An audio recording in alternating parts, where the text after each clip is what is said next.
Hi student, स्वागत है आपका @mathlover01 में, जिसमें आज अपन मॉडल पेपर 9 का खंड ब भाग को सोल्व करेंगे।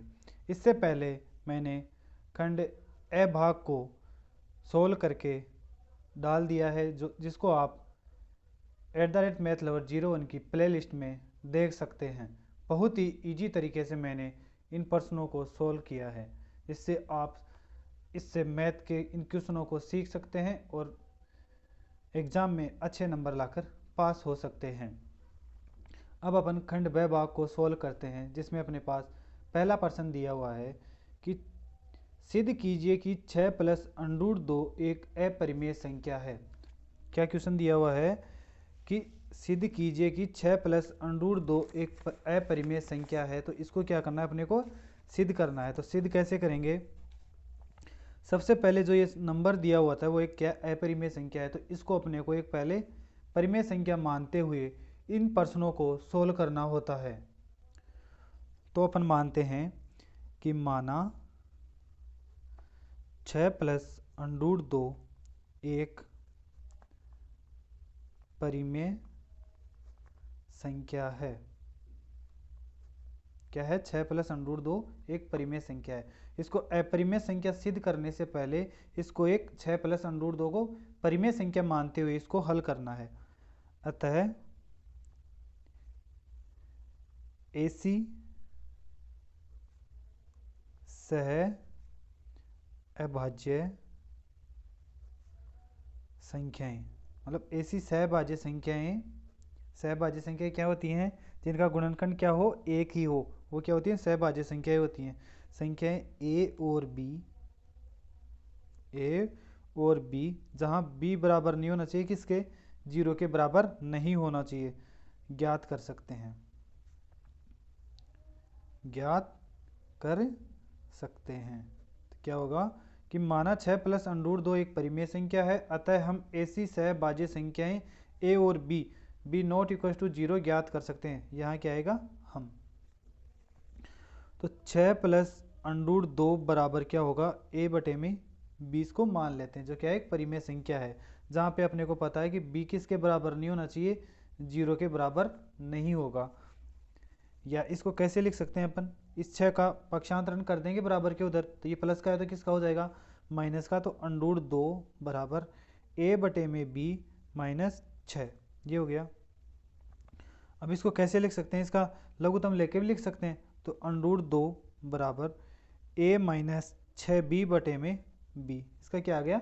लघुत्तम लिया है अपन ने, जिसको मान लेते हैं अपन समीकरण नंबर 1। यहाँ पर A और B क्या है? पूर्णांक है, तो अपन मानते हैं कि चूंकि A तथा B पूर्णांक हैं, A और B क्या है? पूर्णांक है, अतः A माइनस 6B बटे में B भी एक पूर्णांक संख्या होगी। जब A तथा B पूर्णांक है तो A minus 6B upon B भी क्या होगा? एक पूर्णांक संख्या होगी, क्योंकि पूर्णांकों की बाकी बोले तो माइनस तथा पूर्णांकों का भाग भी क्या होता है? पूर्णांक होता है। क्या होता है? कि पूर्णांकों के भाग तथा बाकी भी क्या होता है? पूर्णांक होता है। अर्थात A minus 6B upon B बराबर क्या है? एक परिमेय संख्या है, परिमेय संख्या है। अब समीकरण नंबर 1 से जो अपन ने ये मान रखा है ना, तो 1 से √2 भी क्या होगी? बराबर एक परिमेय संख्या है। इसके अनुसार आया बराबर एक परिमेय संख्या हो गई, तो ये इसके बराबर क्या आया समीकरण 1 से कि √2 एक परिमेय संख्या है, यह आया इसके बराबर। परंतु यह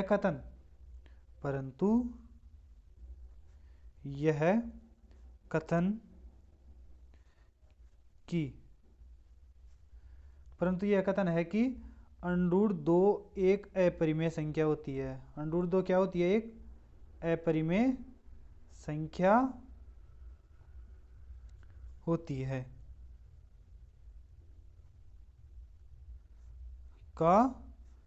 इसका विरोधाभास हो रहा है, का विरोधाभास कथन है। क्या विरोधाभास कथन है? कि √2 एक क्या है, यहाँ पे तो बता रहा है √2 एक परिमेय संख्या है, बट √2 एक अपरिमेय संख्या होती है, का विरोधाभास कथन है।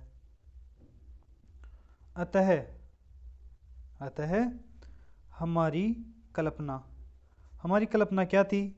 असत्य है। जैसे अपन ने इसको माना था ना कि यह क्या है? एक परिमेय संख्या है, बट √2 क्या है? एक अपरिमेय संख्या। तो यह हमारी कल्पना क्या हो गई? असत्य हो गई। अर्थात 6 प्लस √2 एक अपरिमेय संख्या है। क्या है? अपरिमेय संख्या है।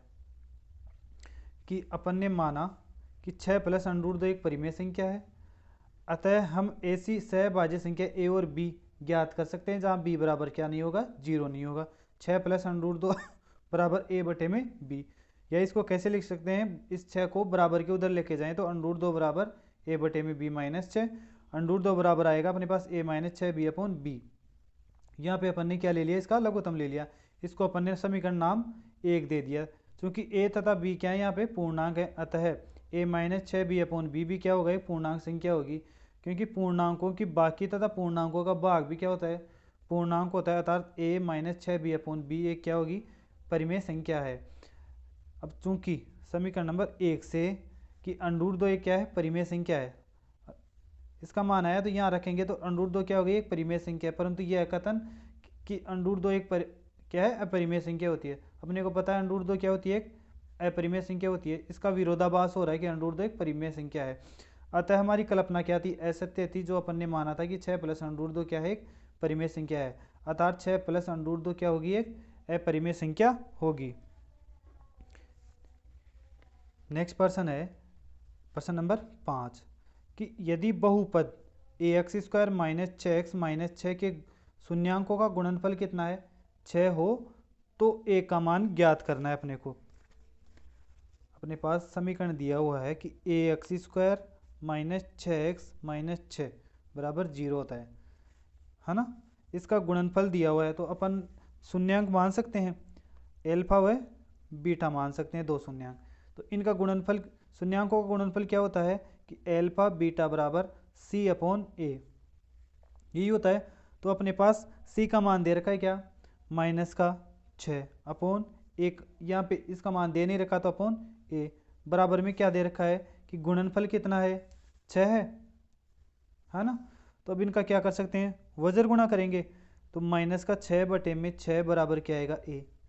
इस 6 से ये 6 कटेगा तो क्या बचेगा? 1। तो a बराबर क्या है अपने पास? माइनस का 1। तो a का मान क्या हो जाएगा? माइनस का 1। इस प्रकार से अपन इसको ज्ञात कर सकते हैं।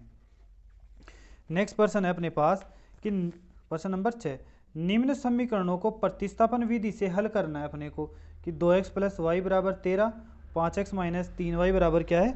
16। तो अपने पास दो समीकरण दिए हुए हैं। कौन कौन से दिए हुए हैं? एक तो है 2x प्लस वाई बराबर 13 और दूसरा समीकरण है 5x माइनस 3y बराबर 16। ये समीकरण नंबर 1, यह है समीकरण नंबर 2। तो अपन क्या करते हैं कि समीकरण 1 से y का मान, समीकरण 1 से y का मान निकालेंगे। क्या निकलेगा? इस y को तो इधर रखेंगे, मतलब y बराबर 13, ये 2x प्लस का था तो इधर जाएगा तो क्या हो जाएगा? माइनस का, तो माइनस का 2y। ये किस में? ये समीकरण नंबर हो गया 3। अब क्या करना है अपने को? समीकरण 3 से y का मान किस में रखना है? समीकरण 2 में रखने पर, समीकरण 2 में रखने पर तो यहाँ रखेंगे y का मान रखना है, तो 5x माइनस 3y की जगह रखेंगे तो 13 माइनस 2y बराबर क्या आएगा 16। अब इससे इसको हल करना है तो 5x माइनस 3 को 13 से गुणा किया तो क्या होगा माइनस के 39, माइनस और माइनस क्या होगा प्लस, प्लस के क्या है सॉरी यहाँ पे क्या था x आएगा। तो 3 को 2 से गुणा किया तो क्या है 6x बराबर 16। 5x को और 6x को जोड़ेंगे तो ये क्या होगा 11x। 39 को उधर लेके जाएंगे तो 39 और 16 कितना होगा 55। तो x बराबर कितना आया 5। इस x को कहाँ रखना है समीकरण नंबर 3 में। x का मान समीकरण 3 में रखने पर तो y बराबर 13 माइनस 2 इंटू 5। तो 13 माइनस क्या आएगा 5 को 2 से गुणा किया तो 10। तो y बराबर कितना है अपने पास 3 आया है, जिसके क्या हो गए मान हो गए हैं। तो x का मान तो अपने पास आया है 5 और y का बराबर क्या आया है 3। मतलब x बराबर आया है 5 और y बराबर है 3, जो इसकी क्या हो गया आंसर हो गए हैं। अब अपने पास नेक्स्ट प्रश्न है प्रश्न नंबर 7।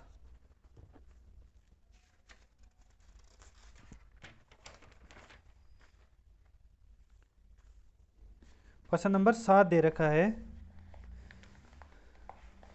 कि एक त्रिभुज ABC की भुजा BC पर बिंदु D इस प्रकार स्थित है कि कोण ADC बराबर है कोण BAC के। तो दर्शाइए कि CA स्क्वायर बराबर CB डॉट CDS। डॉट का मतलब क्या है यहाँ पे मल्टीपल है। तो इसको कैसे सोल्व करेंगे तो अभी देखते हैं। पहले अपन एक त्रिभुज की रचना करेंगे, तो वो त्रिभुज है ABC। कैसे रचना करेंगे ABC की,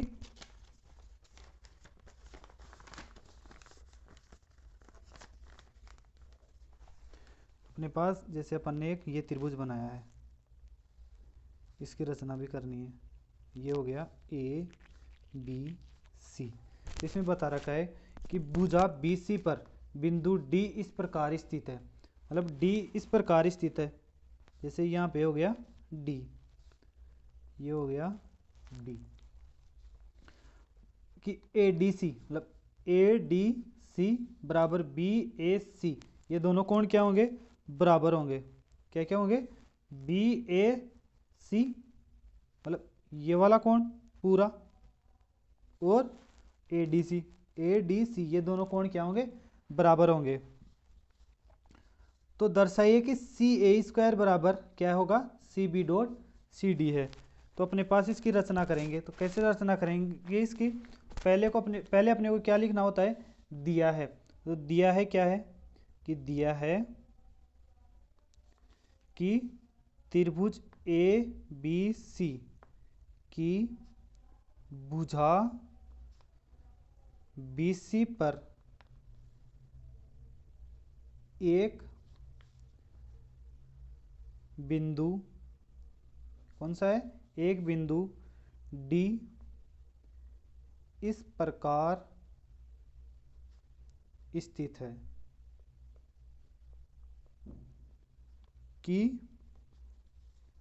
कोण ADC बराबर है कोण BAC के। अपने पास ये दिया हुआ है, इससे आगे अपने को सिद्ध करना है, वो लिखना है। क्या लिखना है सिद्ध करना है। अपने को सिद्ध क्या करना है, इसमें बता रखा है कि CA स्क्वायर बराबर क्या होता है CB डॉट CD होगा। तो अपने को इसकी क्या लिखनी है उत्पत्ति लिखनी है। इससे आगे उत्पत्ति क्या लिखेंगे अपन कि त्रिभुज ABC और एक तो त्रिभुज हो जाएगा अपने पास ABC और दूसरा त्रिभुज हो जाएगा त्रिभुज ADC, क्योंकि अपने पास इन दोनों में दे रखा है कोण का मान। तो अपने पास एक कोण कौन सा कोण कॉमन आया, अपने पास ये कोण कॉमन आया। तो कोण C बराबर कोण C, ये दोनों कोण क्या हो जाएंगे इसमें उभयनिष्ठ हो जाएंगे। कैसे होंगे उभयनिष्ठ कोण है कि ABC इसमें भी C आ रहा है, ADC इसमें भी C आ रहा है, तो दोनों कोण ये क्या हो गए उभयनिष्ठ हो गए। त्रिभुज BAC बराबर कोण ADC, ये दोनों कोण क्या हैं बराबर हैं, जो अपने पास क्या हुआ है ये दिया है। अब इससे आगे क्या है मतलब एक कोण दे रखा है, मतलब दो कोण, ये कोण और ये कोण बराबर है, और ये कोण और ये कोण दोनों क्या हैं, बराबर हैं। इसलिए त्रिभुज ए बी सी समरूप होगा किसके, त्रिभुज डी ए सी, किससे, एंगल एंगल समरूपता कसौटी से। मतलब दोनों कोणों की दोनों दो कोण इसके क्या दे रखे हैं, बराबर, तो ये इससे क्या हो जाएगा, समरूप हो जाएगा। तो अपने को अब क्या करना है कि ए सी, ये ए सी है, ए सी अपॉन डी सी, ए सी बटे में डी सी क्या होगा, ए सी बटे में डी सी, तो ए सी बटे में क्या आया, डी सी, ये हो गया इसमें। अब इसमें क्या होगा, बी सी बटे में ए सी, दोनों में कॉमन है, बी सी बटे में ए सी क्या है, दोनों में कॉमन है। यदि दो त्रिभुज क्या होते हैं, समरूप हो, तो संगत भुजाएं क्या होती हैं, समानुपाती होती हैं। इसमें लिख लेते हैं अपन नीचे कि यदि दो त्रिभुज समरूप हो तो संगत भुजाएं क्या होती हैं, तो संगत भुजाएं समानुपाती होती हैं। कि दो त्रिभुज समरूप हो तो संगत भुजाएं क्या होती हैं, समानुपाती होती हैं। तो इन दोनों का क्या होगा, पक्षांतरण कर लें, तो ए सी स्क्वायर बराबर B C dot D C, जो अपने को क्या करना था, सिद्ध करना था। तो ये क्या हो गया, प्रूफ हो गया है अपने पास कि ए सी स्क्वायर क्या होगा, B C dot D C होगा। नेक्स्ट प्रश्न है प्रश्न नंबर 8 कि एक रेखा का एक सिरा 4 0 है और मध्य बिंदु 4 और 1 है, तो रेखा के दूसरे सिरे के अपने को क्या करने, निर्देशांक ज्ञात करने हैं। तो निर्देशांक कैसे ज्ञात होंगे, जैसे अपने पास एक ये रेखा हो गई है ना, ए बिंदु हो गया, बी बिंदु हो गया, और इसका मध्य बिंदु क्या है, पी है। तो इसके एक बिंदु के एक सिरा क्या दे रखा है, 4 और 0 दे रखा है, और मध्य बिंदु दे रखा है 4 व 1 दे रखा है, और लास्ट का सिरा दे नहीं रखा, इसके निर्देशांक ज्ञात करवाने हैं। तो ये क्या होंगे, x1 और y1 हो जाएगा। तो इसका मान क्या मान लेते हैं अपन, x2 और y2 इसके क्या मान लेते हैं, सिरा मान लेते हैं।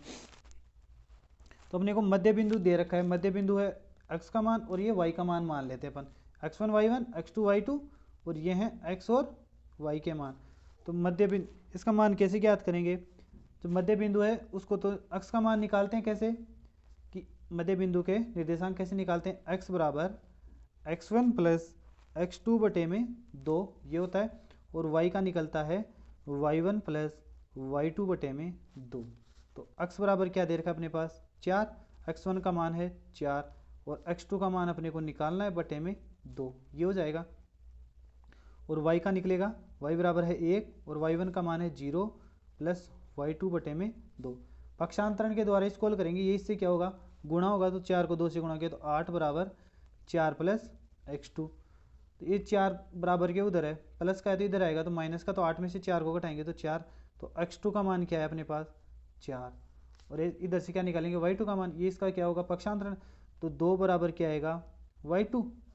तो अपने पास इसके निर्देशांक क्या क्या है, x2 का मान 4 और y2 का मान क्या क्या है 2। तो ये हो गए इसके निर्देशांक, मतलब दूसरे सिरे के निर्देशांक क्या क्या हो गए, 4 और 2 हो गए हैं।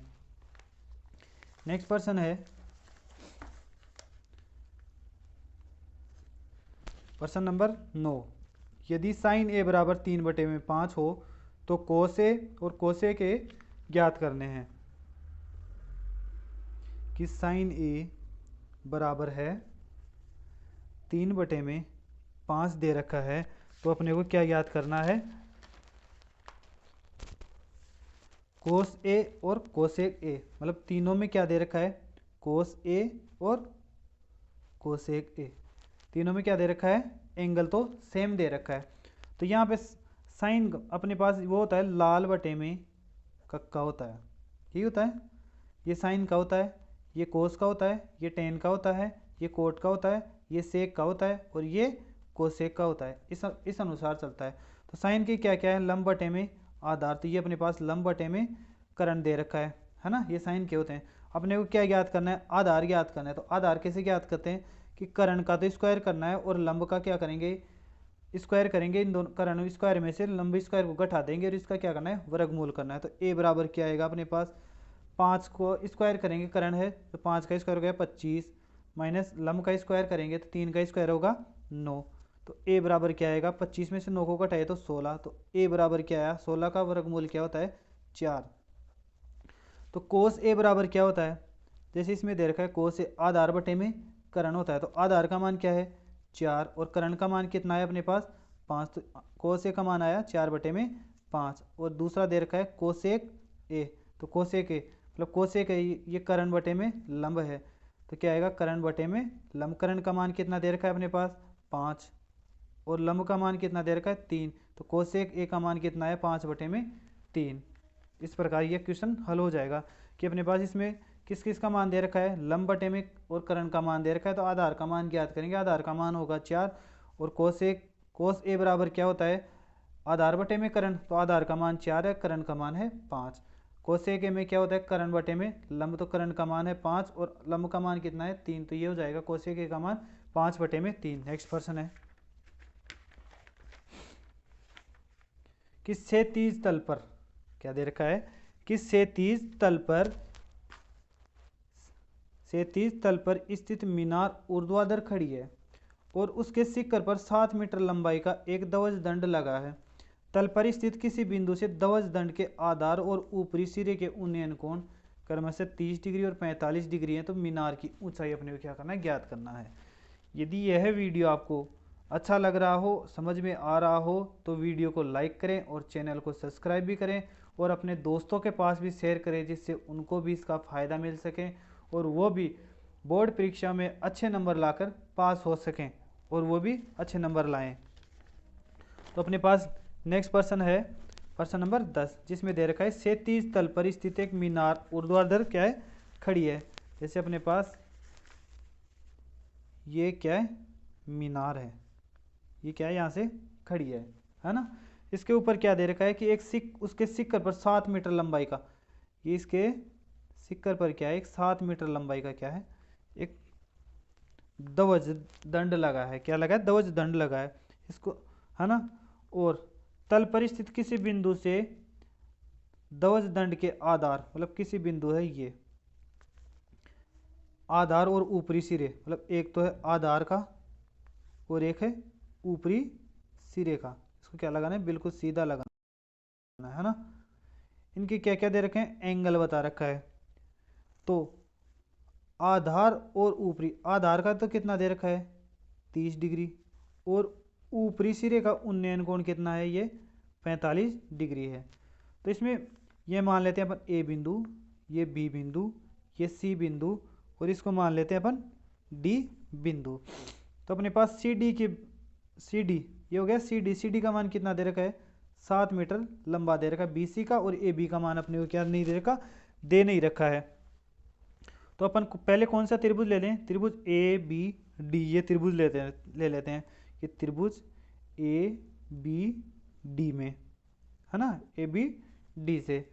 तो यहाँ पे क्या होगा, कोण कितना दे रखा है, 45 डिग्री, मतलब टेन मानेंगे, क्योंकि इसमें लंब बटे में आधार इसी में आता है, टेन 45 डिग्री। लंब का मान क्या मानेंगे अपन, लंब है B D upon A B, ये दे रखा है। तो इसमें क्या होगा, ए बी का मान और बी डी का मान, दोनों का मान क्या आ जाएगा, बराबर। इस बी सी को अपन क्या मान लेते हैं, माना बी सी है एच मीटर, है ना। तो बी डी का मान क्या क्या होगा, बी डी बराबर होगी एच प्लस 7, और ए बी का मान क्या है, ए बी है, क्योंकि इसका मान अपन ने दे नहीं रखा। और टेन थीटा का मान कितना आएगा, 1 आएगा, है ना। तो ये क्या होगा कि ए बी बराबर एच प्लस 7 आया है अपने पास। ए बी का मान कितना आ गया, एच प्लस 7। अब त्रिभुज दूसरा लेते हैं। त्रिभुज कौन सा है, समकोण त्रिभुज। पहले वाला समकोण त्रिभुज क्या था, समकोण त्रिभुज था ए बी डी। अब दूसरा लेंगे समकोण त्रिभुज ए बी सी। ABC, इससे करना है अपने को। इसमें अब एंगल कितना दे रखा है 30 डिग्री, तो tan 30 डिग्री। इसमें क्या होगा लंब, उसमें tan में ही होता है लंब बटे में आधार, लंब का मान कितना दे रखा है BC बटे में AB। tan 30 डिग्री का कितना मान होता है 1/√3। BC बराबर क्या माना अपन ने h माना है, और AB बराबर क्या है ना, ये मान दे रखा है। तो AB का मान अपन ज्ञात करेंगे। अब कैसे ज्ञात करेंगे कि इनका पक्षांतरण करेंगे, तो AB बराबर क्या आएगा √3h हो जाएगा। ये समीकरण नंबर 1 हो गया। और समीकरण नंबर 2 से अब समीकरण 1 व 2 की क्या करेंगे तुलना करने पर, 1 व 2 की तुलना करने पर, तो AB बराबर मतलब h + 7 बराबर √3h, ये हो गया क्या बराबर मान हो गए। अब इसको हल करना है, तो इस h को उधर लेके जाएंगे बराबर के, तो 7 बराबर √3h - h, इन दोनों में से क्या लेंगे h को कॉमन लेंगे, तो क्या आएगा h कॉमन लिया तो √3 - 1, तो h बराबर क्या होगा, यहाँ गुणा हो रहा है तो इसका क्या लगेगा भाग, 7 बटे में √3 - 1, √3 का मान कितना होता है √3 बराबर होता है 1.732, ये मान होता है। तो इसमें मान रखेंगे तो 7 बटे में 1.732 - 1, 1.732 में से क्या करेंगे -1, 1 को घटाएंगे तो क्या आएगा 7 बटे में 0.732, पॉइंट हटाया तो ऊपर कितने आए 0, 1 2 3 0 आएंगे। 7000 में जब 732 का भाग देंगे तो क्या आएगा h बराबर 9.56 मीटर, जो किसकी लंबाई हो जाएगी अपने पास मीनार की ऊंचाई। तो मीनार की ऊंचाई कितनी है अपने पास 9.56 मीटर हो गई। इसी प्रकार अपने पास नेक्स्ट प्रश्न है प्रश्न नंबर 11। अगले क्वेश्चन पर बढ़ने से पहले यदि यह वीडियो आपको अच्छा लग रहा हो, समझ में आ रहा हो, तो प्लीज़ वीडियो को लाइक करें और चैनल को भी सब्सक्राइब करें और अपने दोस्तों के पास भी शेयर करें, जिससे अधिक से अधिक छात्रों का क्या हो सके भला हो सके। तो अपने पास नेक्स्ट प्रश्न है प्रश्न नंबर 11, जो क्या दे रखा है कि यदि एक बिंदु P से O केंद्र वाले किसी वृत्त पर PA PB स्पर्शरेखाएं परस्पर 80 डिग्री के कोण पर झुकी हों, तो कोण AOB का मान अपने को क्या करना है ज्ञात करना है। तो अपने पास जैसे ये एक वृत्त हो गया है ना, इसमें दे रखा है कि किसी बिंदु P से, मतलब इसका केंद्र क्या हो गया, ये हो गया इसका केंद्र O, ये बिंदु है P, इससे क्या दो स्पर्श रेखाएं खींची जा रही हैं, ये हो गई इसकी दो स्पर्श रेखाएं, और ये A बिंदु हो गया, B बिंदु हो गया, ये P बिंदु हो गया, ये O बिंदु हो गया।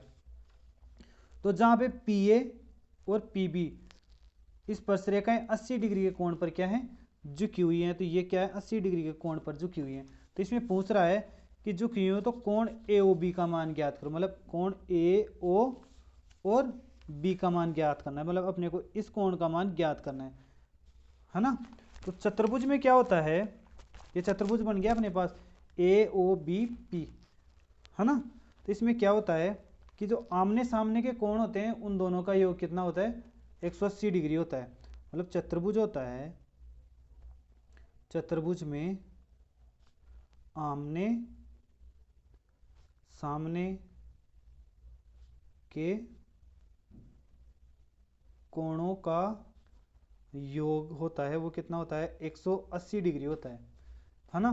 तो मतलब कोण AOB प्लस कोण APB बराबर क्या होगा 180 डिग्री होगा।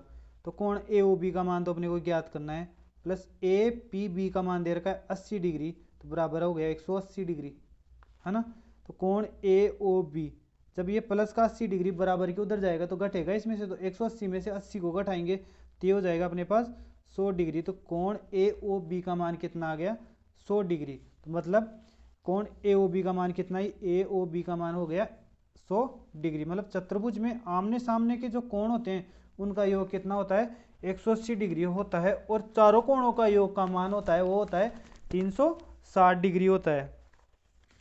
अब अपने पास है नेक्स्ट प्रश्न नंबर 12 कि तिरछा 11 सेमी वाले वृत्त का एक चाप केंद्र पर 60 डिग्री का कोण अंतरित करता है, तो संगत दीर्घ त्रिज्या खंड का क्षेत्रफल अपने को क्या करना है, ज्ञात करना है। जैसे अपने पास यह हो गया एक वृत्त हो गया, है ना, इसमें ये हो गया इसका ओ केंद्र। एक चाप केंद्र पर कितने डिग्री का कोण बना रहा है, ये 60 डिग्री का कोण बना रखा है, और आर बराबर है 21, मतलब ये भी क्या होगी 21, दोनों क्या है आर। तो ये तो हो जाएगा क्या, लघु तिर्यखंड हो गया, ये हो गया दीर्घ तिर्यखंड। दीर्घ का मतलब बड़ा हो गया, लघु का मतलब छोटा। तो आर बराबर दे रखी है अपने पास 21 सेंटीमीटर, थीटा बराबर है 60 डिग्री। तो अपने को दीर्घ तिर्यखंड का क्षेत्रफल ज्ञात करेंगे, तो कैसे ज्ञात करेंगे, इसमें पूछ रहा है कि इसका दीर्घ तिर्यखंड का क्षेत्रफल ज्ञात करें। तो दीर्घ तिर्यखंड का क्षेत्रफल, दीर्घ तिर्यखंड का क्षेत्रफल कैसे ज्ञात करेंगे, इसका क्षेत्रफल ज्ञात करने से पहले अपने को क्या करना था, पूरे वृत्त का क्षेत्रफल ज्ञात करना होता है, कि मतलब वृत्त का क्षेत्रफल ज्ञात करना होता है ना। और वृत्त के क्षेत्रफल में से क्या लेस करना होता है, लघु तिर्यखंड का क्षेत्रफल माइनस करना होता है। इसके द्वारा भी हल ज्ञात कर सकते हैं, कैसे, वृत्त का क्षेत्रफल माइनस लघु तिर्यखंड का क्षेत्रफल। और इसके द्वारा ना करके एक सीधा फॉर्मूला भी होता है, उसके द्वारा ज्ञात कर सकते हैं, वो होता है कि जो पाई आर स्क्वायर होगा, है ना, इंटू ये जो इसका एंगल होगा, दीर्घ तिर्यखंड का एंगल कितना हो जाएगा, पूरा टोटल होता है 360 डिग्री। 360 डिग्री में से इसको घटाएंगे तो 60 डिग्री को घटा देंगे तो ये हो जाएगा 360 डिग्री। तो ये क्या होगा, थीटा बटे में 360 डिग्री हो जाएगा, मतलब बड़े में से ये छोटा वाला कोण घटा देंगे तो ये हो जाएगा अपने पास। तो ये मान होगा, पाई का मान रखते हैं अपन 22 बटे में 7, आर का मान कितना दे रखा है 21, तो 21 गुणा 21, थीटा का मान आ गया अपने पास 300, तो 300 बटे में 360 डिग्री, 0 से 0 कैंसिल, और ये दोनों 6 से डिवाइड होंगे, ये होगा 5 बार, ये होगा 6 बार, 7 दिया कितना होगा 21, 3 को इससे डिवाइड किया 2 बार, 2 को इससे किया तो 11 बार, है ना। तो अब इसको क्या करना है, मल्टीपल करना है। कैसे करेंगे, 11 को और 5 को गुणा किया तो 55, 55 को किससे करना है 21 से, तो 21 5 कितना होता है 105, हासिल की कितनी बची 10, 21 5 105, 105 में 10 जोड़ेंगे तो कितना होगा 115, तो ये हो जाएगा 1155 वर्ग सेमी। इसका क्या हो जाएगा, क्षेत्रफल हो जाएगा किसका, दीर्घ तिर्यखंड का क्षेत्रफल कितना होगा 1155 वर्ग सेंटीमीटर हो जाएगा। नेक्स्ट प्रश्न है कि ऊंचाई 220 सेमी और आधार व्यास 24 सेमी वाले एक बेलन जिस पर ऊंचाई 60 सेमी और त्रिज्या 8 सेमी वाला एक अन्य बेलन आरोपित है से लोहे का एक स्तंभ बना है। इस स्तंभ का द्रव्यमान ज्ञात कीजिए, जबकि दिया है 1 सेमी क्यूब लोहे का द्रव्यमान लगभग 8 ग्राम होता है, तो पाई बराबर इसका मान दे रखा है 3.14 लेना है अपने को। तो अपने पास ये क्या है, एक बेलन है,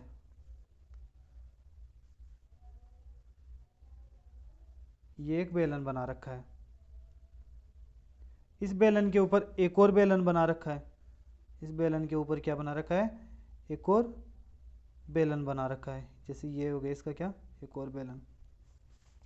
इस बड़े वाले बेलन है नीचे वाला, उसका ऊंचाई कितनी दे रखी है अपने पास 220 सेंटीमीटर दे रखा है, और इसका व्यास दे रखा है, व्यास कितना है 2r बोले तो 24 सेंटीमीटर है, तो r बराबर कितनी होगी 12, तो इसका r का मान कितना है 12 सेंटीमीटर है ना। और ऊपर वाला जो बेलन है जिस पर 60 सेमी ऊंचाई, मतलब इसकी ऊंचाई कितनी दे रखी है 60 सेंटीमीटर दे रखी है, और इसकी त्रिज्या कितनी है 8 सेंटीमीटर, इसकी क्या है त्रिज्या है। तो एक अन्य ये बेलन इस पे क्या आरोपित है, तो लोहे का एक स्तंभ बना है इस प्रकार, तो इस स्तंभ का द्रव्यमान ज्ञात करना है अपने को, जिसमें 1 सेमी क्यूब लोहे का द्रव्यमान लगभग कितना होता है 8 ग्राम होता है। तो अपने पास नीचे वाला बेलन है, पहले तो नीचे वाला बेलन, नीचे वाला बेलन, जिसका आर बराबर कितना दे रखा है अपने पास 12 सेंटीमीटर है। और नीचे वाला जो नीचे वाला बेलन है इसका है ना क्या दे रखा है, नीचे वाले बेलन की आर बराबर तो है ही, इसको कैपिटल से रिप्रेजेंट कर लेते हैं। और नीचे वाले बेलन का हाइट है, बोले तो क्या ऊंचाई, ऊंचाई को किससे रिप्रेजेंट कर लें एच से। तो इसका मान कितना दे रखा है अपने पास 220 सेंटीमीटर। अब है ऊपर वाला बेलन, कौन सा है ऊपर वाला बेलन, जिसकी हाइट किसके ले लेते हैं एच से, स्मॉल एच से। तो इसकी स्मॉल एच से ऊंचाई कितनी हो गई 60 सेंटीमीटर। तो ऊपर वाला बेलन है उसका आर का मान, आर किससे रिप्रेजेंट कर लें स्मॉल आर से, तो स्मॉल आर कितनी हो जाएगी 8 सेंटीमीटर हो जाएगी इसकी। मतलब नीचे वाला बेलन है उसकी रिप्रेजेंट करेंगे कैपिटल आर से त्रिज्या को, और ऊंचाई को रिप्रेजेंट करेंगे अपन किससे कैपिटल एच से।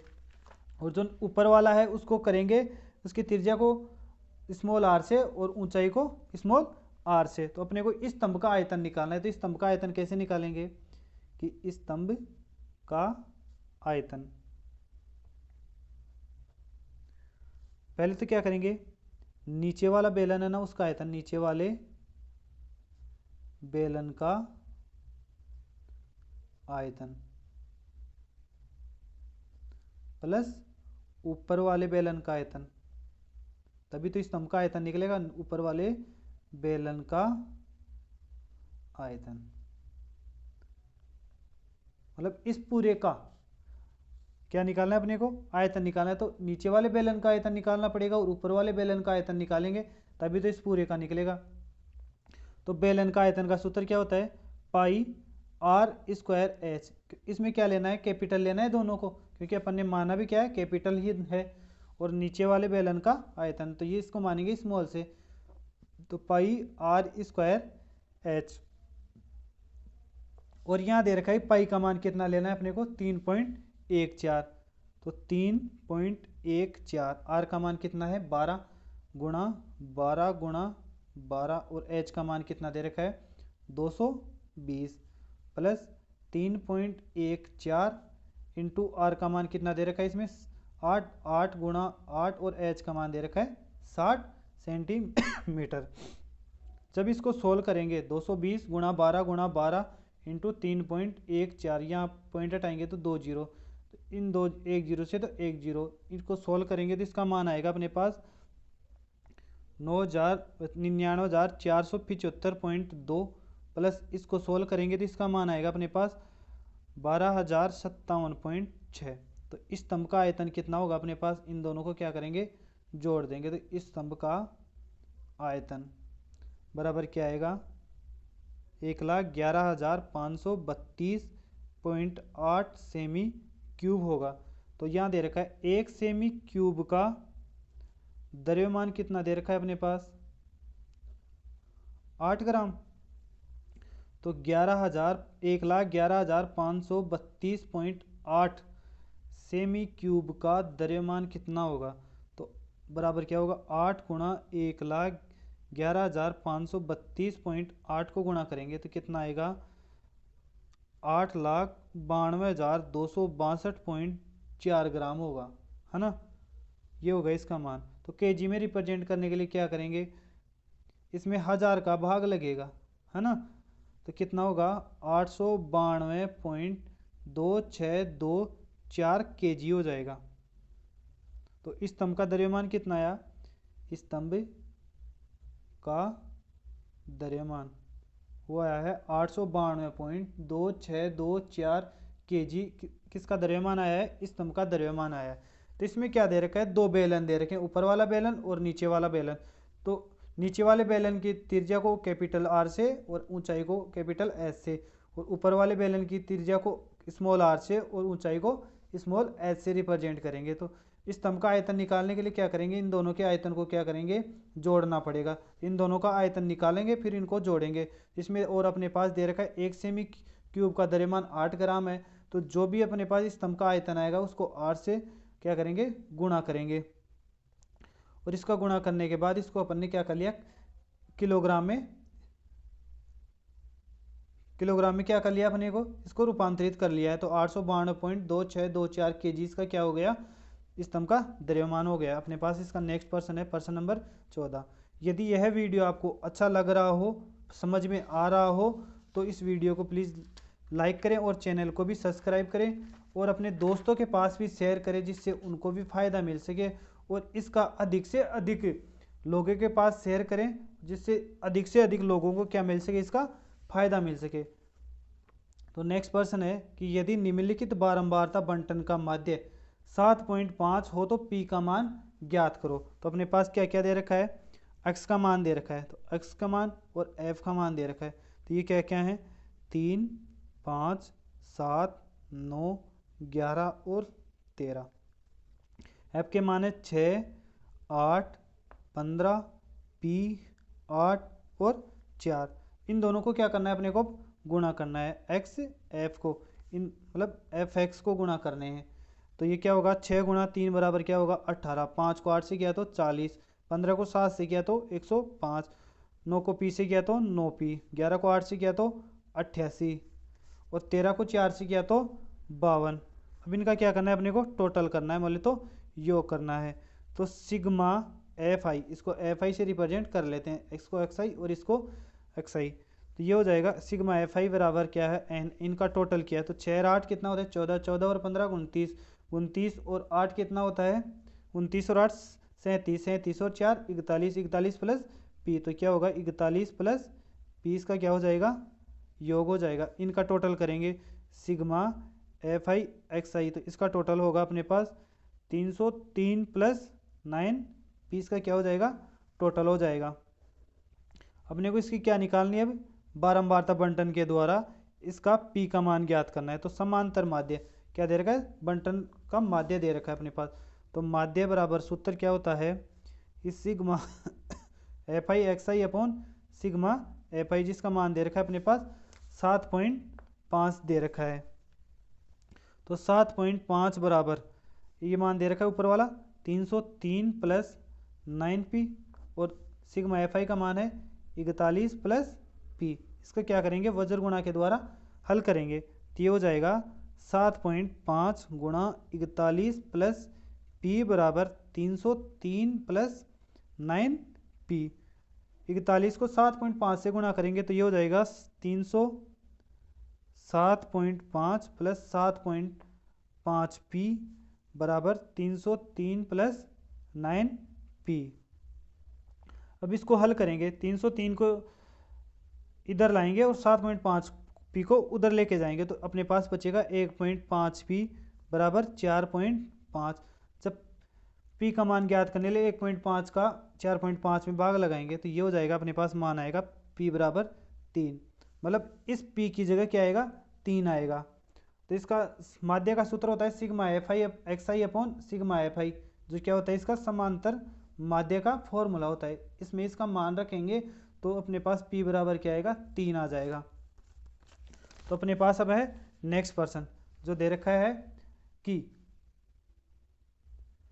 प्रश्न नंबर 15, एक बक्से में 3 नीले 2 सफ़ेद और 4 लाल कंचे हैं। यदि इस बक्से में से एक कंचा यादृच्छिक निकाला जाता है तो इसकी क्या प्रायिकता है कि कंचा फर्स्ट दे रखा है सफ़ेद है, सेकंड नंबर प्रश्न है नीला है। तो इसको कैसे हल करेंगे, यहाँ पर सभी परिणाम क्या हो सकते हैं, कौन से हैं, सभी परिणाम समप्रायिक हैं। क्या है सभी परिणाम, क्या है कि यहाँ पर सभी परिणाम हैं जो क्या हैं, सभी परिणाम समप्रायिक हैं, है ना। तो संभव परिणामों की संख्या, संभव परिणामों की संख्या कितनी होगी, कौन कौन से कंचे दे रखे हैं, 3 नीले 2 सफ़ेद और 4 लाल कंचे दे रखे हैं। तो 3 प्लस 2 प्लस 4 बराबर कितना होगा 3 और 2 5, 5 और 4 9, मतलब टोटल संभव परिणामों की संख्या कितनी होगी अपने पास 9 होगी, है ना। और इसमें दे रखा है कि डब्लू कंचा है, मान लेते हैं अपन डब्लू कंचा क्या है, डब्लू कंचा है सफ़ेद, है ना।